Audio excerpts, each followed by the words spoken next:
বানালাম ভেটকি মাছের ফিশ বেগম বাহার। ভেটকি মাছগুলো ছোটো ছোটো টুকরো করে কেটে নিয়েছিলাম, নিয়ে তাতে লেবু আর গোলমরিচ মাখিয়ে রেখে দিয়েছিলাম।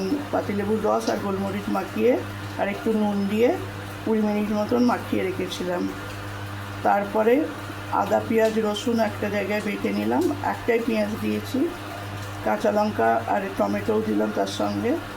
আর একটা জায়গায় শুকনো খোলায় মশলাটা করে নিলাম, জায়ফল, জয়িত্রী, ছোটো এলাচ, বড় এলাচের দানা, লবঙ্গ, দারচিনি সমস্ত শুকনো খোলায় ভেজে মিক্স করে মিক্সিতে বেটে রেখে দিলাম চাপা দিয়ে। আর টক দই ফেটিয়ে রাখলাম, আর চালমগজ, কাজু আর পোস্ত গরম জলে একটু সেদ্ধ করে নিয়ে ভালো করে পেস্ট করে রেখে দিয়েছিলাম। এরপর কড়াইতে তেল দিয়ে ময়দার মধ্যে ভেটকি মাছগুলো একটু ঘুরিয়ে নিয়ে ওলট পালট করে ভেজে নিলাম, মাখিয়ে নিয়ে ময়দাটা একটু হালকা করে মাখিয়ে নিয়ে ভেজে তুলে নিলাম হালকা করে। তারপর কড়াইতে তেলের মধ্যেই আদা পেঁয়াজ রসুন পেস্টটা দিয়ে দিলাম, ভালো করে নাড়তে নাড়তে তারপর চালমগজ, কাজু, পোস্তর পেস্টটা দিয়ে দিলাম, এতে কোনো জল পড়বে না।